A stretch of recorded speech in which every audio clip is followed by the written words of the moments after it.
కులద్రోహ తెలిసి రాయ్ అదే కాదురా మా తండ్రి జబదగిరి గొంతు కోసినాడు, మా కావది గొంతు కోసినాడు, మా బావదేవి గొంతు కోసినాడు. తలకాయ కాళ్ళు నరికేస్తారు. కావుదేనుడు కుతురు కోసినాడు, బావుదేనుడు కుతురు కోసినాడు, వాళ్ళ తండ్రి జమదగిరి కుతురు కోసినాడు. 3 కుతులు కోసి పెన్నులు పెట్టి వేసుకున్నాడా?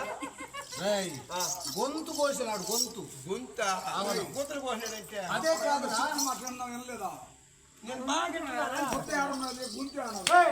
అదే కాదు, మా ఇంటి పేరే ఇరుముల వాళ్ళు.